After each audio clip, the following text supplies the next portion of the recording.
Oke, jumpa lagi dengan saya, Kang Abin TV.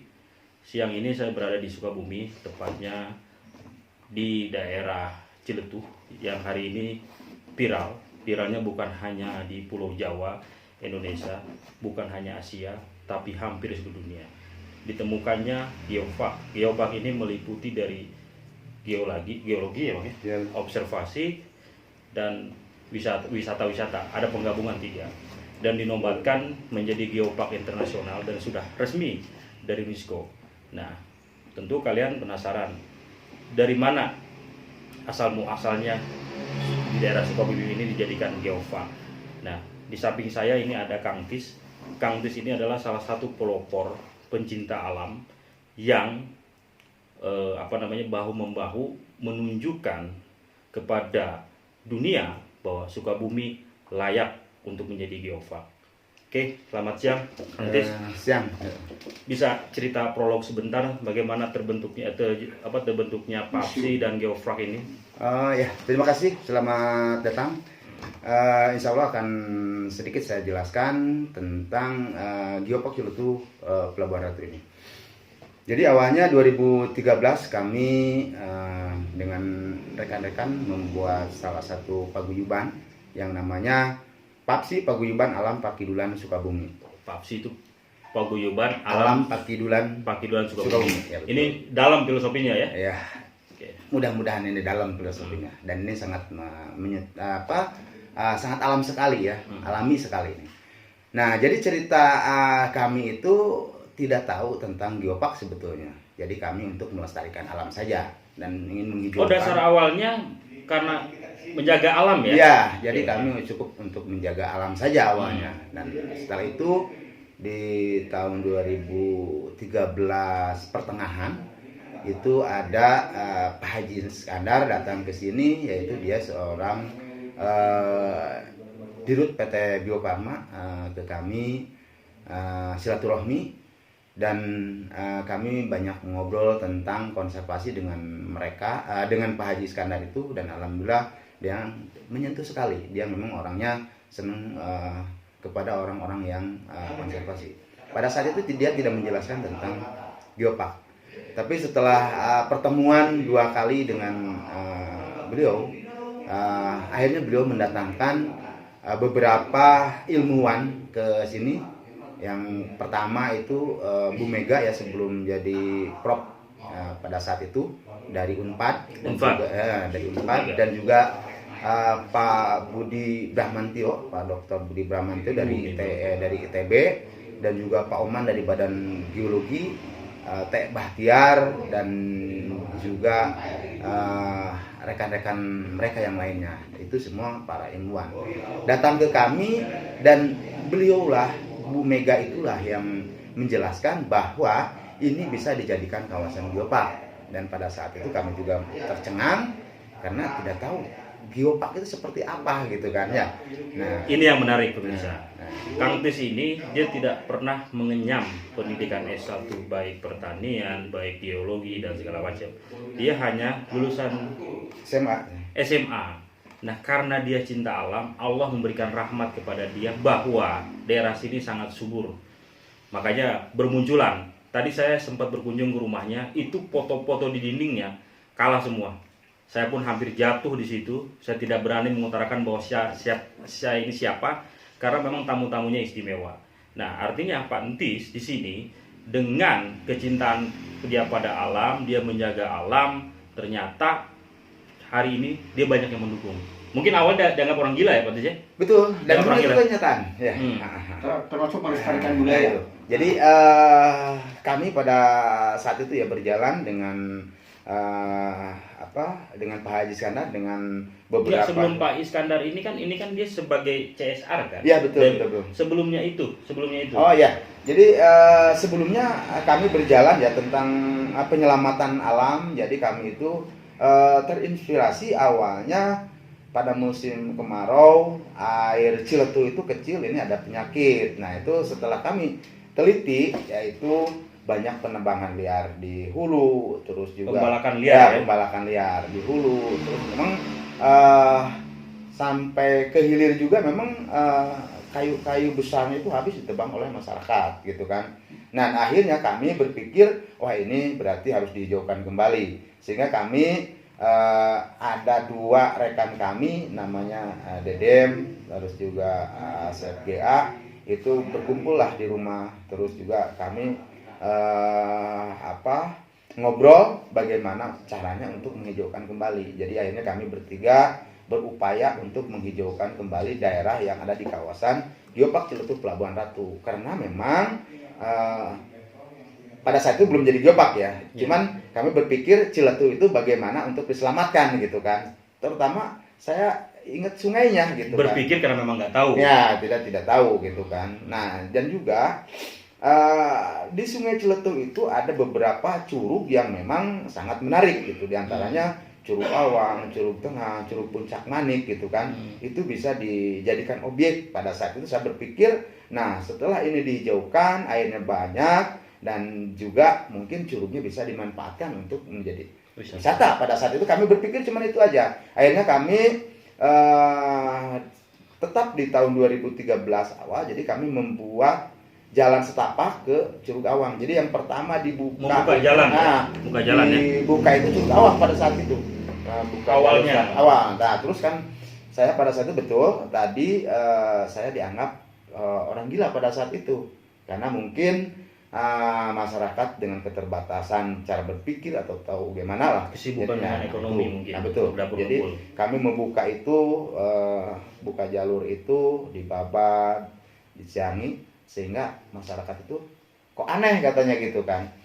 Tapi kan saya lakukan terus ya, terus juga kami akhirnya membibit pohon-pohon yang ada, pohon-pohon hutan ya yang ada di kawasan sini. Jadi untuk ditanam kembali di daerah-daerah yang memang sudah tidak ada pohon-pohonnya, yang sudah kritis. Oke, kalau Rendra mengatakan seseorang itu walaupun telah mati, dia masih hidup. Lalu apa yang bisa dilihat dia masih hidup itu? Karyanya yang ditinggalkan. Dan Pak Entis ini adalah salah satu yang mempunyai karya yang mungkin akan diingat ratusan tahun ke depan. Tentu warga Sukabumi, termasuk warga di luar Sukabumi, termasuk warga luar negeri, ini harus berterima kasih dengan Pak Entis, karena Pak Entis adalah salah satu inisiator terbentuknya geopark di sini. Bukan terbentuk ya, maksud saya dia adalah salah satu orang yang membuka alam, kemudian diteliti oleh orang-orang ITB, orang-orang Bandung dan segala macam itu, bahwa ini dinyatakan di Sukabumi ini geopark. Tadi saya lupa, itu ada geologi dan budaya. Itu salah satunya, menunjang itu aspek itu. Nah, Pak Entis tentu kan namanya ini sudah terlihat oleh dunia, bukan lagi Indonesia. Tentu ini akan terjadi proses manusia yang datang ke sini sudah nggak bisa dihitung lagi. Tentu akan mempengaruhi keadaan desa ini. Langkah apa yang Pak Entis lakukan? Jadi setelah itu kami akhirnya Bio Farma datang ya ke sini, sehingga singkat cerita MOU lah dengan kami, dan Bio Farma mendukung kami, mendorong kami dalam pemberdayaan masyarakat. Nah setelah itu tadi kami setelah ada penjelasan dari beberapa dosen yang masuk ke sini dari beberapa universitas ya, menjelaskan bahwa ini bisa dijadikan kawasan geopark. Jadi sederhana, saya pernah nanya geopark itu apa pada saat itu ya. Nah, kata dia itu tahu Taman Bumi. Oh ya. Taman Bumi. Taman Bumi ya.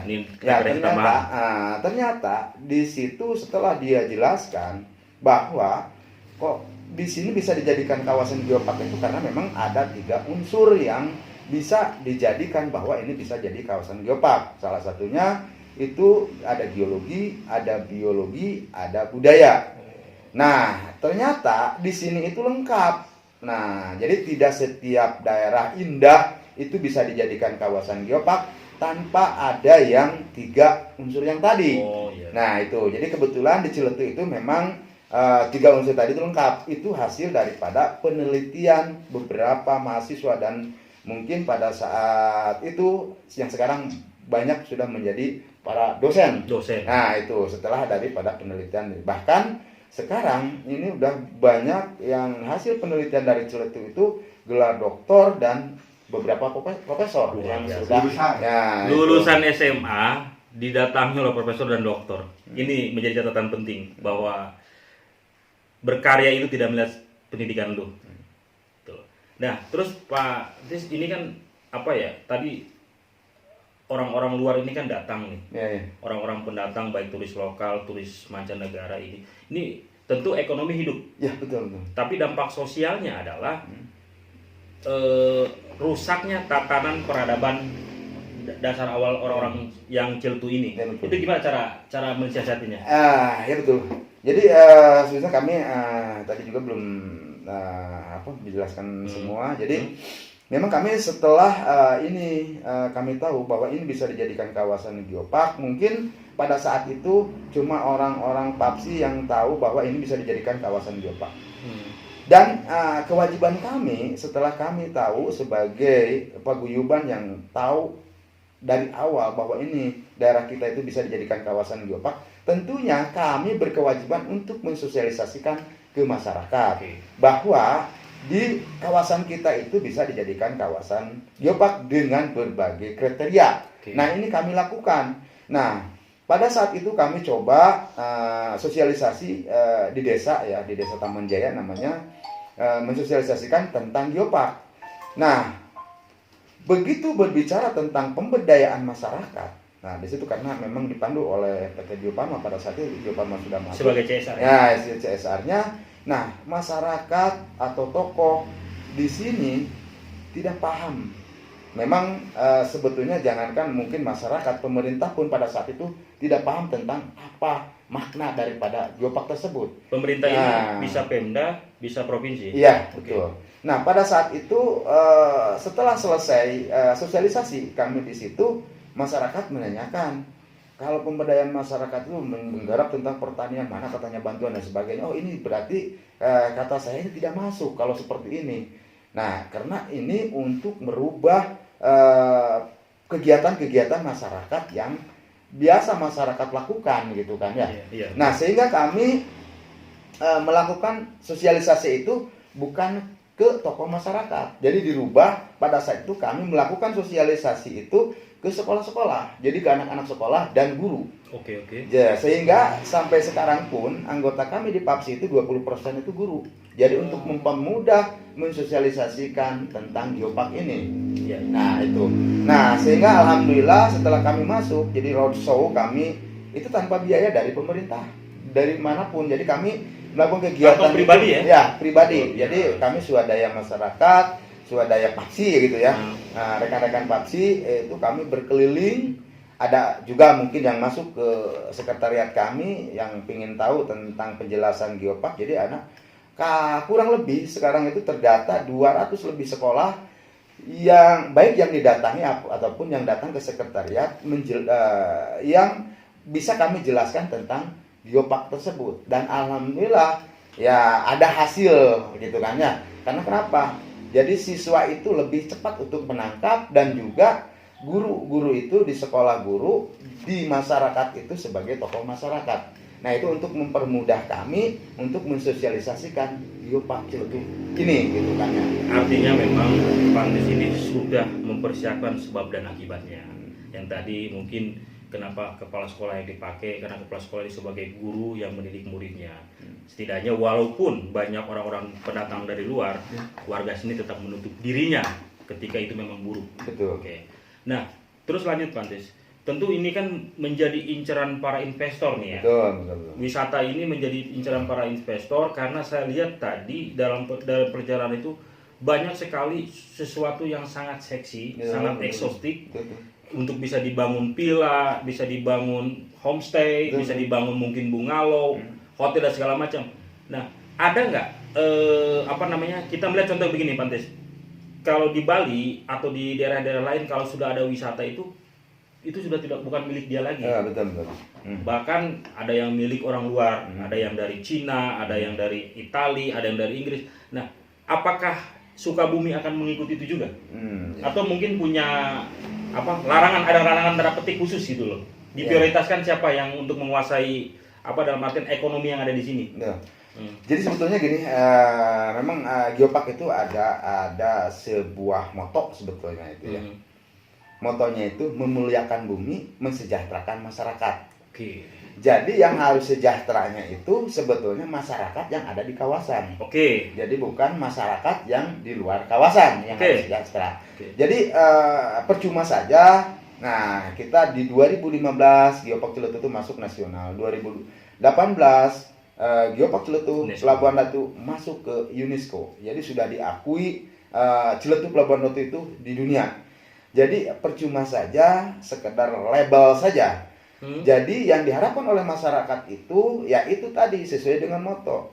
Masyarakat setempat itu harus sejahtera. Ketika ini labelnya sudah di dunia, berarti masyarakatnya pun meningkat taraf hidupnya gitu kan. Nah, itu salah satu moto yang mungkin itu dunia ya, moto dunia Geopark itu seperti itu, memuliakan bumi, mensejahterakan masyarakat.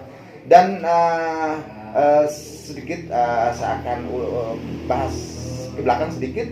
Nah, di sini juga mungkin sudah tanggung jawab kita bersama ya. Sebab Mas ini sudah aset bangsa kita. Sebab ini Geopark Ciletuh Pelabuhan Ratu ini sudah ada di UNESCO, berarti sudah milik bangsa Indonesia.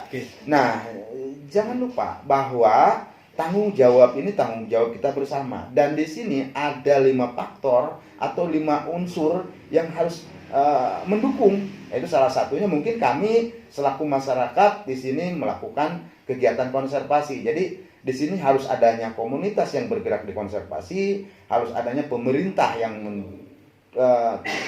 membangun ya sarana dan prasarana. Juga di sini juga ada perusahaan lewat BUMN ya, lewat CSR-nya itu menyokong pemerintah. Dan di sini tidak kalah penting, ini sangat penting sekali bahkan. Ini ada universitas yang harus masuk ke kawasan ini.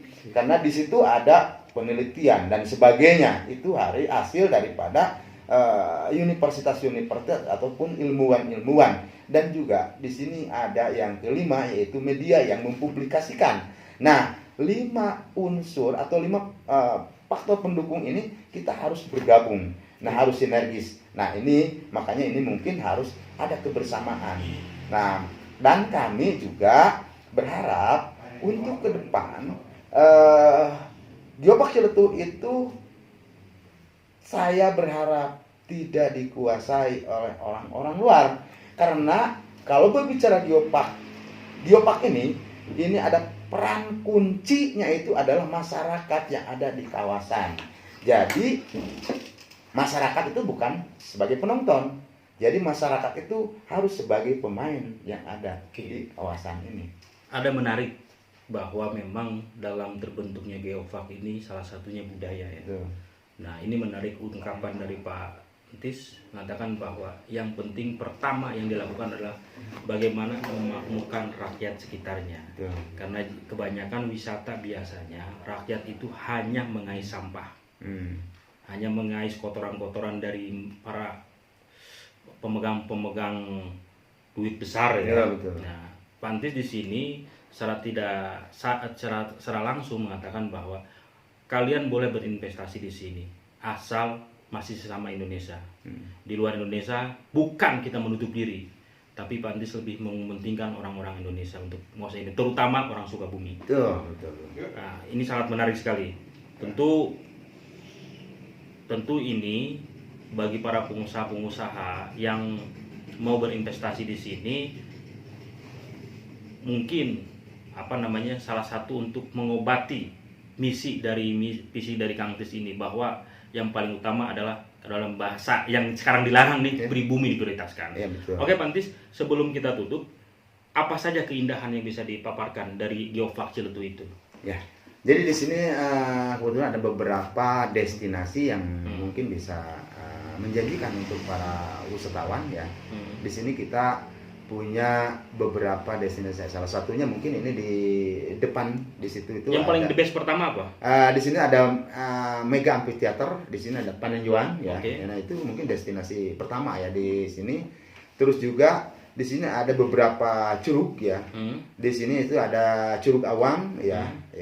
Konon katanya orang berbicara itu mininya mini Niagara gitu kan. Nah, Mini jadi, Niagara di Amerika. Ya betul. Jadi kalau musim besar air itu penuh, airnya penuh. Oh ini ya. Nah, Oke, nanti saya terus tunjukkan dulu. di sini juga ada Curug Sodong ya, Curug Cimarinjung.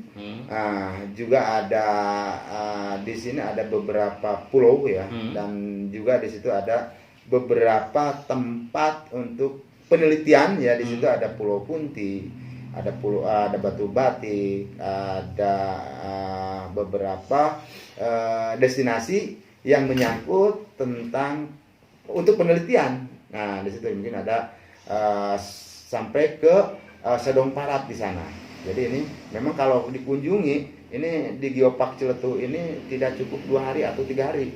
Ini harus lama di sini. Jadi ini memang akses ya. Ya, Akses betul. ya. Jadikan betul. pusat titik untuk pergi ke wisata Wisata tersebut. Ya, oh, betul, gitu betul, ya, betul. ya, ya. Ya, ini masih banyak, masih banyak. Termasuk Pantai Palampang ya. Ya, termasuk Pantai Palampang. Pantai Palampang juga ada. Ya. Seperti di Bonaken, Nah, Ya. Manado. Yang sudah datang ini turis lokal ini kebanyakan dari mana? Kalau lokal itu Jakarta, Bandung, Bekasi, Tangerang ya, itu sudah Di luar pasti. Pulau Jadi Jawa udah dia- ada? Oh, banyak. Banyak. Yang dari Batam pun sudah ada.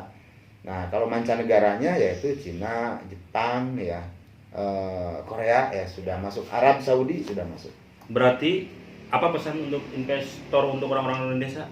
Jadi harapan kami memang ini tidak akan pesat ya tanpa investor yang ditunggu oleh kami datang untuk ke Ciletuh untuk membuka ruang bagi masyarakat yang ada di kawasan. Jadi investor datang ke sini untuk membangun sesuai dengan harapan masyarakat, dan mungkin di sini tidak merubah tatanan-tatanan masyarakat yang ada di kawasan Ciletuh ini. Jadi budaya-budaya yang ada di Ciletuh itu memang harus dipertahankan, dan mudah-mudahan para investor yang datang, khususnya bangsa Indonesia, harus memajukan, harus meramaikan negerinya oleh bangsa kita sendiri, bukan bangsa lain.